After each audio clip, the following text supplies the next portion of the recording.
I definitely would call it water with the color and consistency of coffee.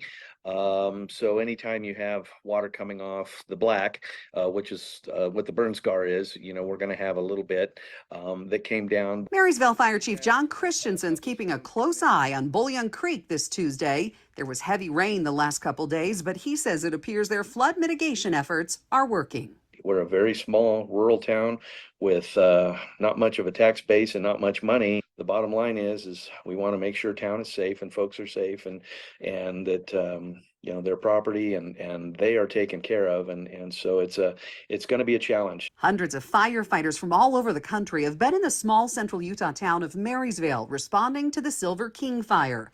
Lightning started it on July 5th and it burned nearly 20,000 acres. It's such a helpless feeling when you have a natural disaster bearing down on you. Carrie Bushman runs the Facebook page and website for Marysville, posting updates since the fire. So having all of the extra people in town is not been inconvenient or unusual for us because we're such a tourism community. We're used to having visitors and guests.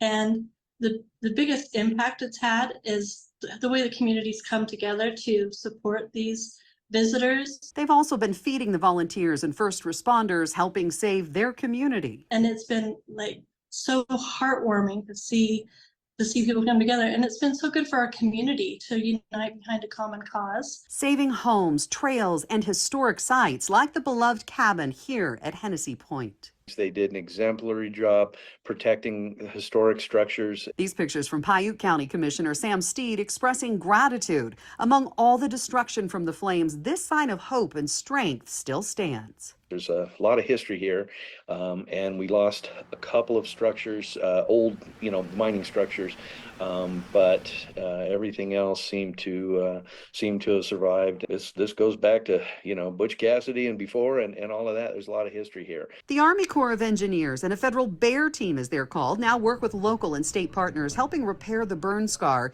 and protect the local water supply and surrounding infrastructure. They've been absolutely hardening all of those facilities.